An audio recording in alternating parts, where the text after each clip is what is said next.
तो विद्यार्थीओ આપણે અત્યાર સુધી પ્રાણીઓમાં હલનચલન કઈ રીતે થાય છે એ સમજ્યા।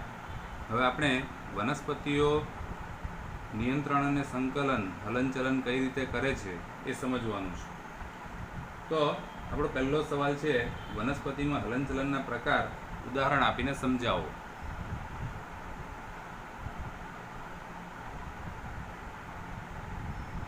વનસ્પતિઓમાં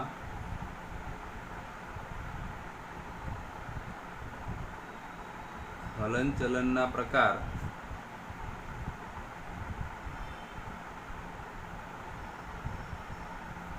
ઉદાહરણ આપી સમજાવો।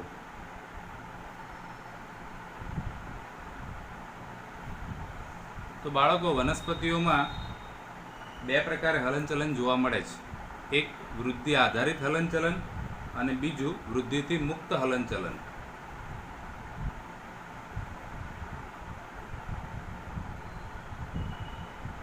વનસ્પતિઓમાં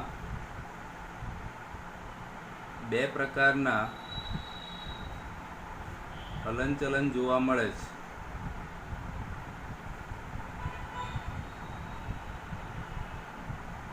એક વૃદ્ધિ આધારિત હલનચલન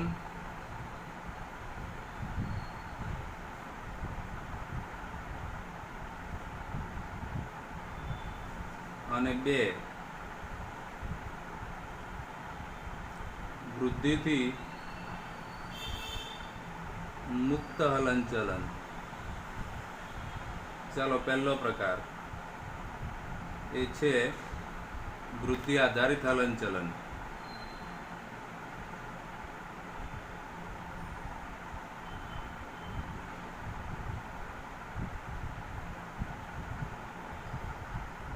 તો જ્યારે બીજ અંકુરિત થાય છે ત્યારે મૂળ નીચે તરફ અને પ્રકાંડ ઉપરની તરફ જાય છે।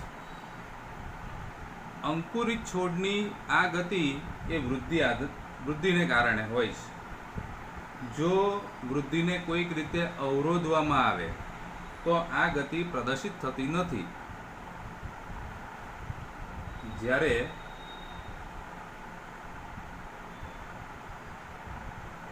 બીજ અંકુરણ પામે છે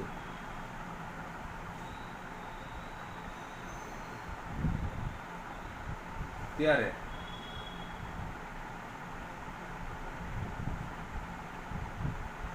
મૂળ નીચે તરફ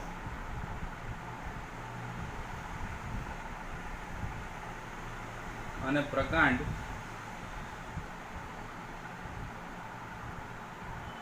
ઉપરની તરફ જાય છે।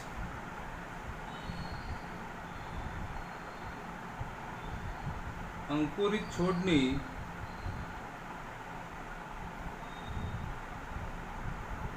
આ ગતિ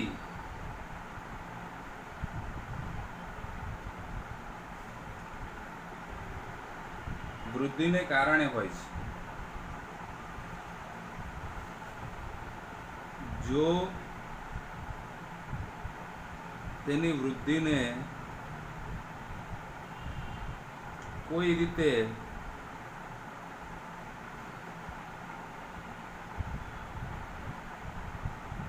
અવરોધવામાં આવે તો આ ગતિ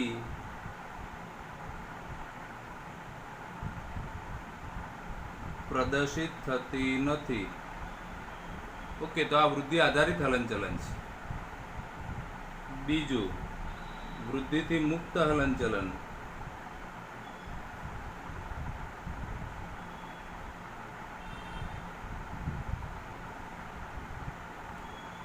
તો લજામણી નામની વનસ્પતિ આવે, કદાચ તમે બધાએ જોઈ પણ હશે।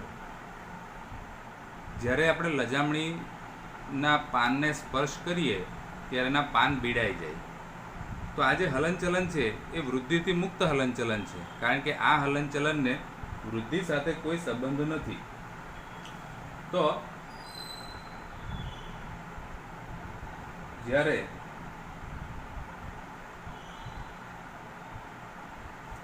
લજામણીના પર્ણને સ્પર્શ કરવામાં આવે છે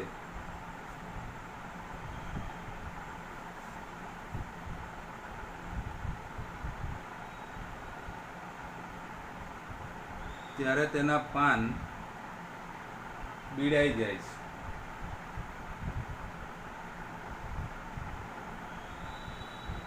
લજામણીના પર્ણો સ્પર્શની ઉત્તેજના સામે બહુ ઝડપી પ્રતિચાર આપે છે.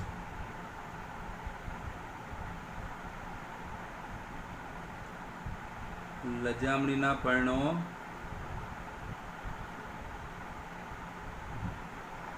સ્પર્શની ઉત્તેજના સામે ખૂબ જ ઝડપી પ્રતિચાર આપે છે.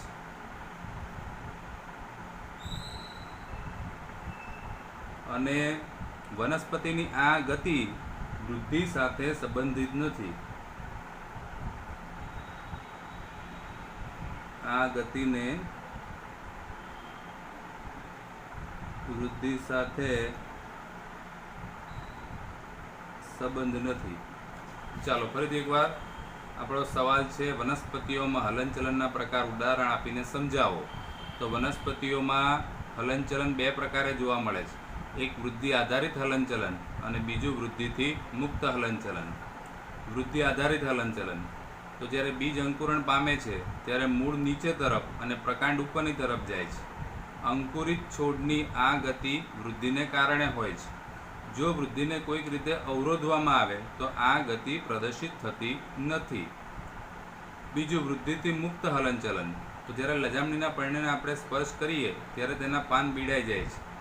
લજામણીના પર્ણો સ્પર્શની ઉત્તેજના સામે ખૂબ જ ઝડપી પ્રતિચાર આપે છે અને આ ગતિને વૃદ્ધિ સાથે સંબંધ નથી.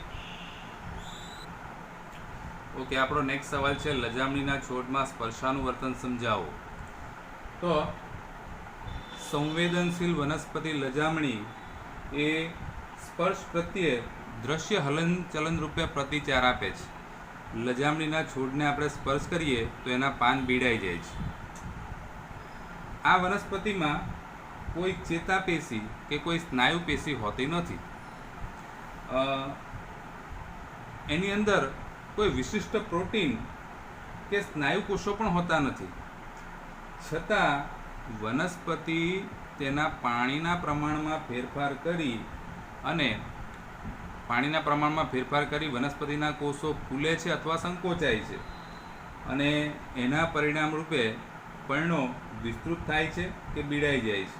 અને આ રીતે સંવેદનશીલ વનસ્પતિ એ સ્પર્શની સંવેદના અનુભવી અને પ્રતિચાર રૂપે પર્ણોનું હલનચલન દર્શાવે છે. જો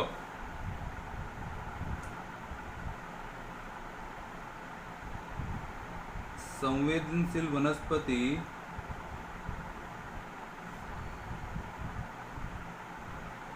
સ્પર્શ પ્રત્યે દ્રશ્ય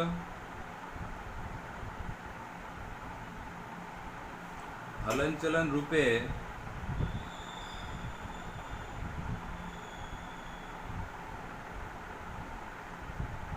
પ્રતિચાર આપે છે.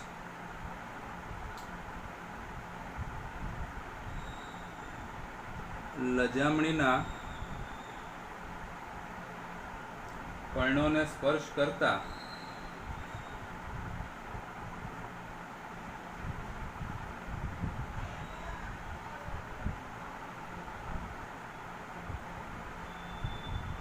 તેના પર્ણો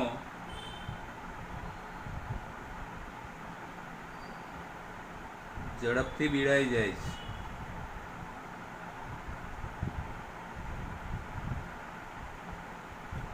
આ વનસ્પતિમાં સ્નાયુ પેશી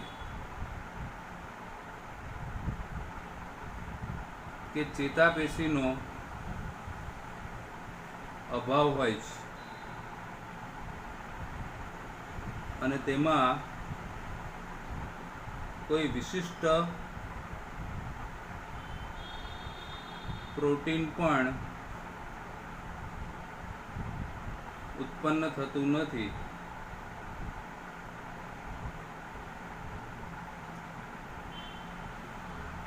પણ આ વનસ્પતિના કોષો તેના પાણીના પ્રમાણમાં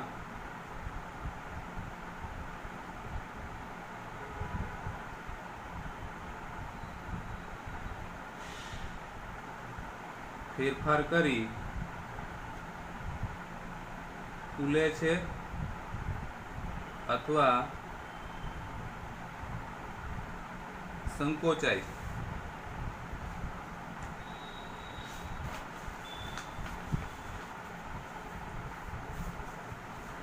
પરિણામે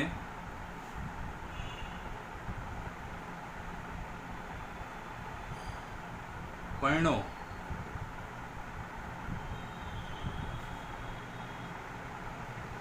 વિસ્તૃત થાય છે અથવા બીડાઈ જાય છે. આ રીતે સંવેદનશીલ વનસ્પતિ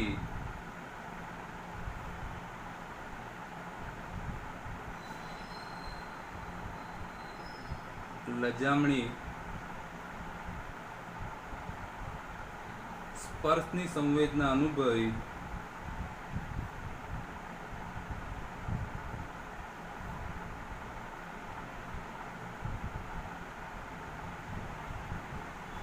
પ્રતિચાર રૂપે પર્ણોનું હલનચલન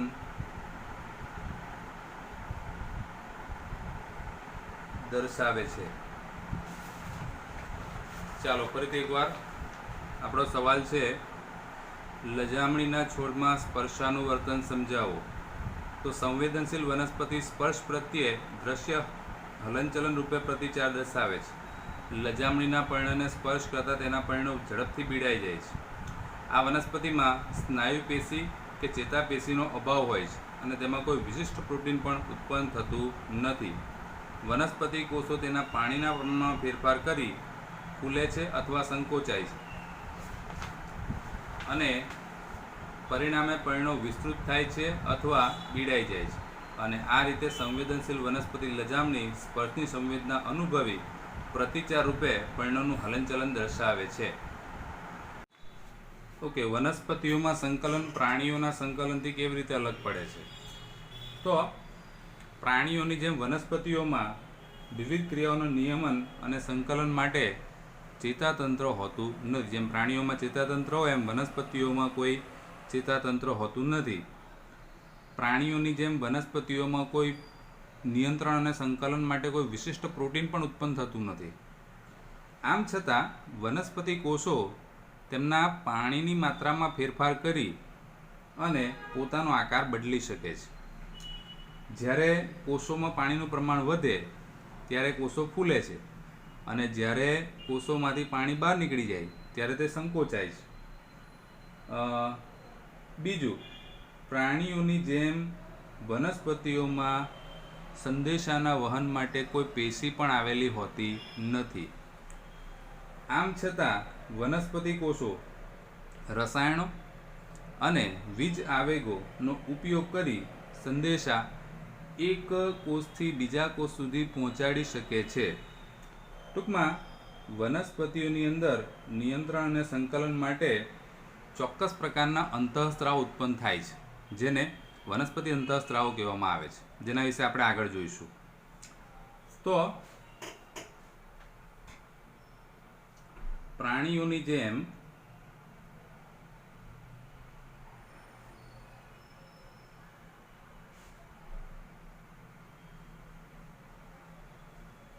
વનસ્પતિઓમાં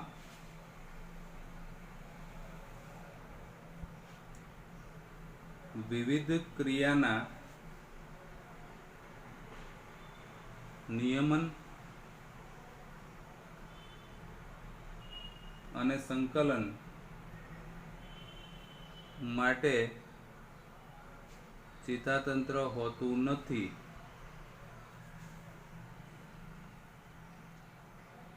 પ્રાણીઓની જેમ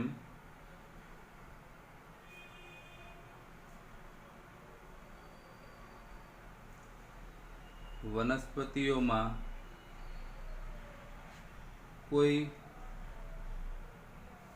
વિશિષ્ટ પ્રોટીન પણ ઉત્પન્ન થતું નથી.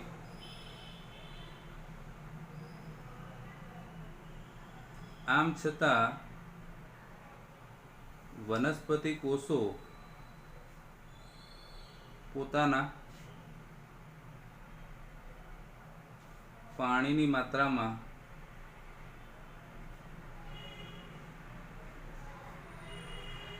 ફેરફાર કરી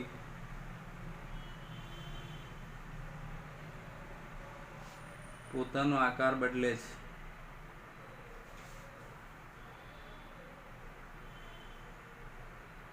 જ્યારે કોષોમાં પાણી પ્રવેશે છે ત્યારે તે ફૂલે છે.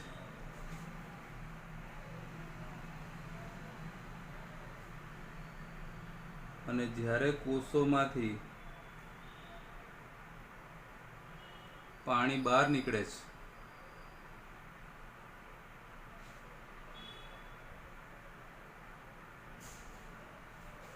ત્યારે તે સંકોચાય છે.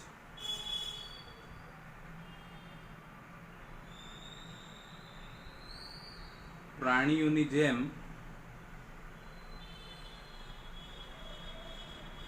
વનસ્પતિઓમાં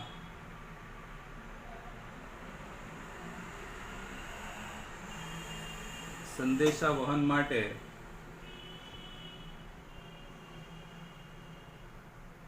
કોઈ પેશી આવેલી નથી.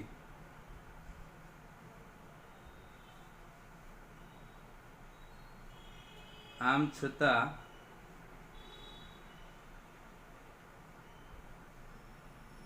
વનસ્પતિ કોષો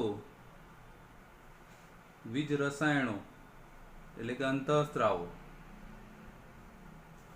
અને વીજ આવેગોનો ઉપયોગ કરી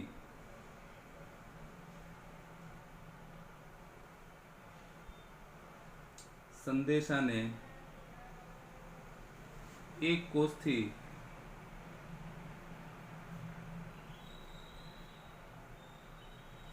બીજા કોષ સુધી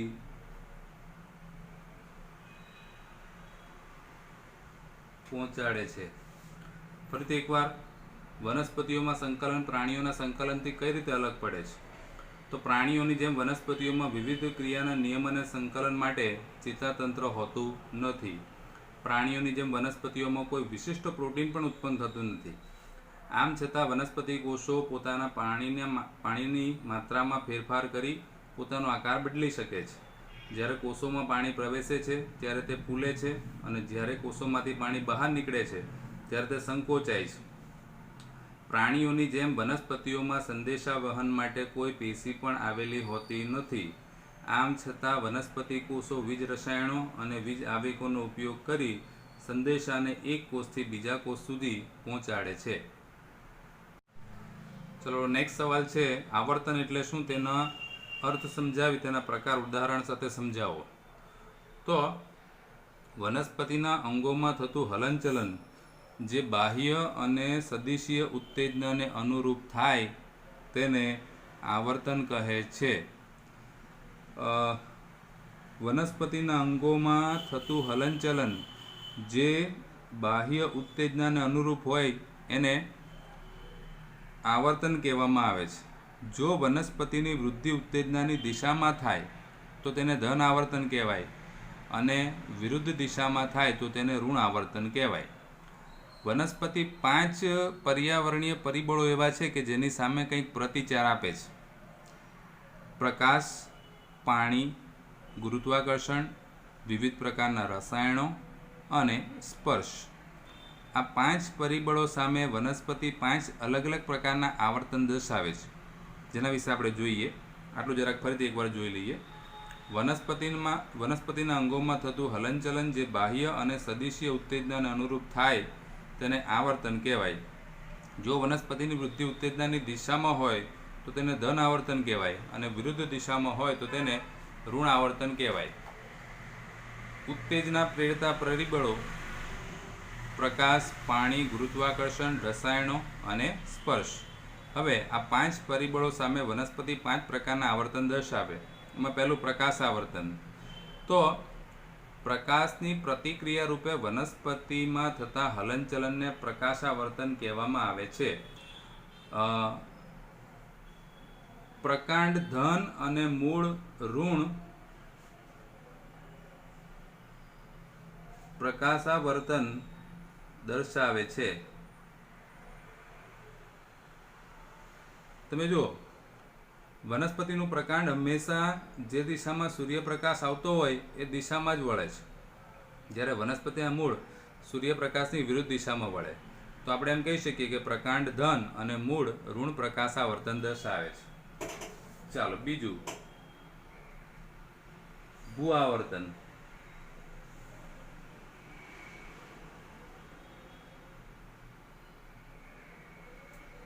તો ગુરુત્વાકર્ષણ બળની પ્રતિક્રિયા રૂપે વનસ્પતિમાં થતા હલનચલનને ભૂ આવર્તન કહેવાય.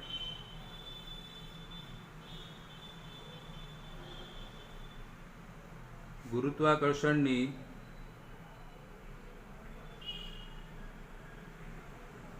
પ્રતિક્રિયા રૂપે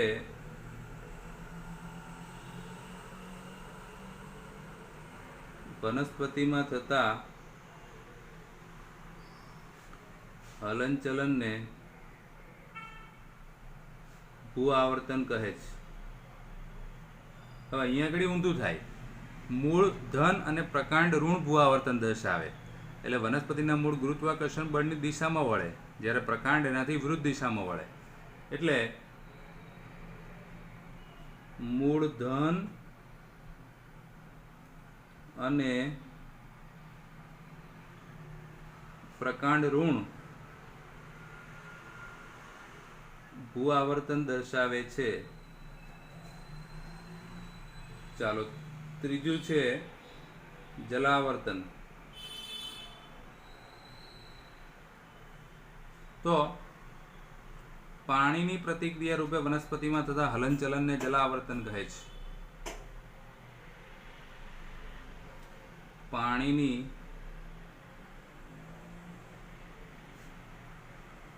પ્રતિક્રિયા રૂપે વનસ્પતિમાં થતા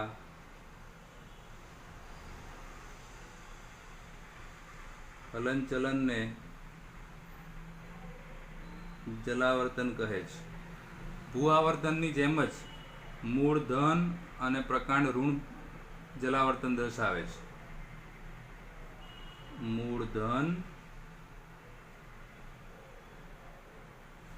અને પ્રકાંડ ઋણ જલાવર્તન દર્શાવે છે. ચલો ચોથો પ્રકાર, રસાયણાવર્તન.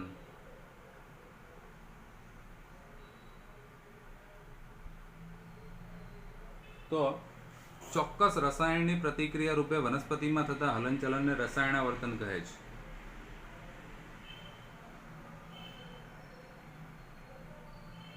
ચોક્કસ રસાયણની પ્રતિક્રિયા રૂપે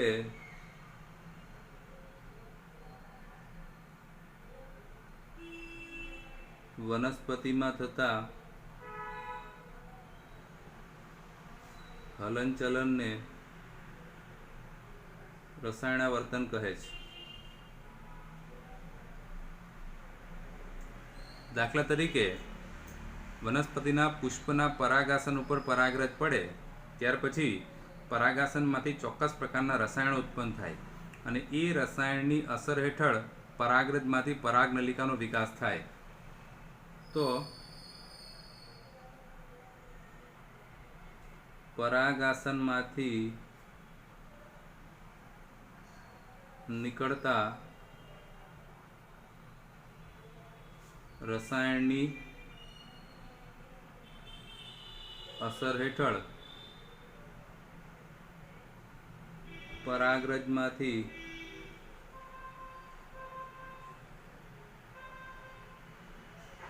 પરાગનલિકાનો વિકાસ થાય છે. અને છેલ્લો પાંચમો પ્રકાર સ્પર્શાવર્તન.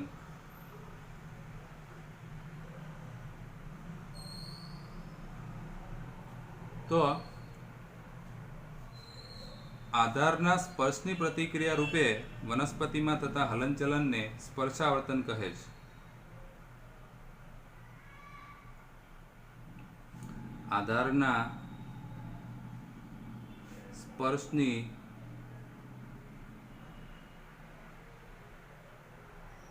પ્રતિક્રિયા રૂપે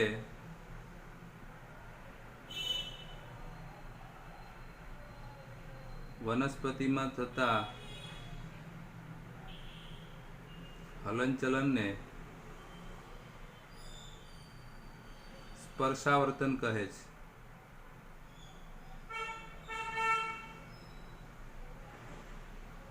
ઉદાહરણ તરીકે વનસ્પતિના જે સૂત્રાંગો છે, સૂત્રાંગો એટલે કે વનસ્પતિનો જે વેલા આવે એ વેલામાંથી આધાર આપવા માટે નીકળતી એક સ્પ્રિંગ જેવી રચના અને સૂત્રાંગો કહેવાય. તો વનસ્પતિના સૂત્રાંગો જે આધાર મળે એ આધારની ફરતે કુંતલાકાર એટલે કે ગોળાકાર વિતળાઈ જાય છે. એ સ્પર્શાવર્તન દર્શાવે છે.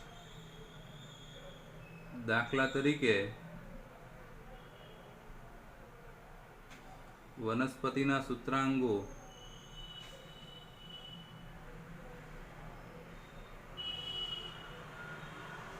આધારની ફરતે કુંતલાકારે વિતળાય છે. ઓકે, તો આ વનસ્પતિમાં આવર્તનના વિવિધ પ્રકાર.